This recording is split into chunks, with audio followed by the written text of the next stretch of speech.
La Russie, l'Arabie Saoudite et même l'Afrique mettent KO définitivement l'Occident.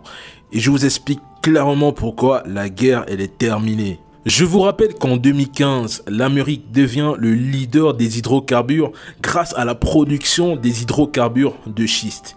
Il fixe à la baisse le prix du baril de pétrole et à la hausse le prix du mètre cube de gaz car ça desservait à contrôler, manipuler le marché international et à mieux vendre son produit. Lorsque les opérations américaines commencent ou débutent en Ukraine, les États-Unis ont cru qu'ils vont ruiner la Russie et l'éteindre sans avoir à déclencher une guerre nucléaire tout en se basant sur le gaz.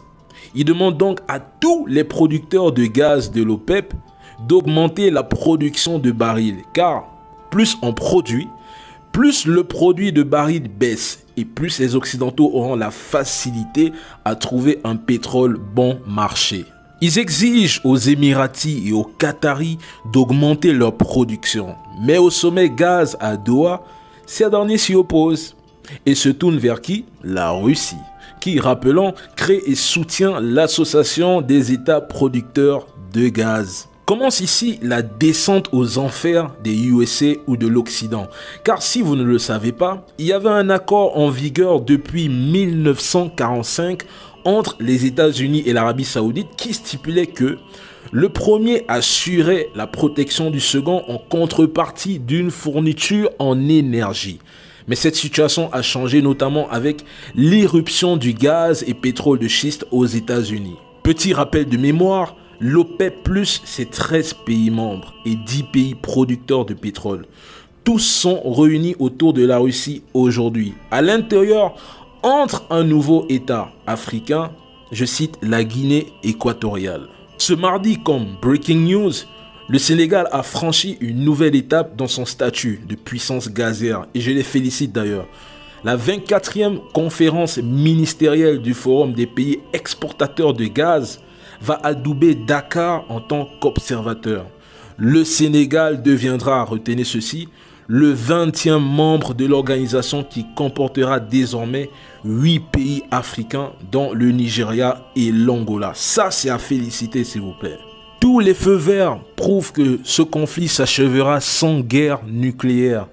L'OPEP+ a mis ce qu'on appelle un hypercute à l'Occident.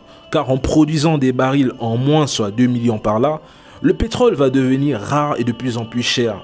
Les Européens ne trouvent plus le gaz et ça se vit d'ailleurs en France.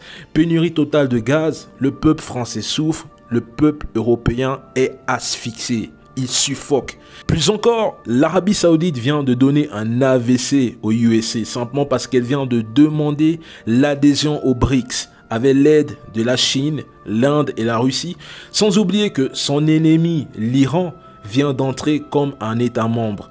Il y a une chose très importante à souligner, c'est à cause des États-Unis d'Amérique que l'Arabie Saoudite s'est retrouvée en conflit avec l'Iran. Et géopolitiquement, c'est la fin de la domination des Américains sur le marché des hydrocarbures. Mais surtout, c'est l'échec de l'Union européenne qui a voulu simplement sous-payer le gaz russe. La guerre du gaz et du pétrole sera gagnée ou remportée par la Russie, car je vous l'ai dit, la guerre en Ukraine est une guerre géostratégique, géoéconomique et géopolitique que Zelensky a peut-être compris tardivement.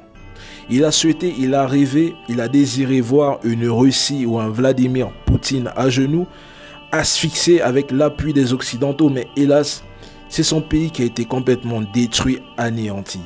C'est des centaines, voire des milliers d'Ukrainiens qui ont perdu leur vie. À qui profitera le crime? Vous savez, aujourd'hui, l'OPEP+ et l'OPEP Gaz et plusieurs pays d'Afrique centrale et même d'Afrique en général se sont rangés du côté de la Russie. Moi, j'ai 3 questions, voire 2 questions. D'accord? Comment s'annonce l'hiver en France?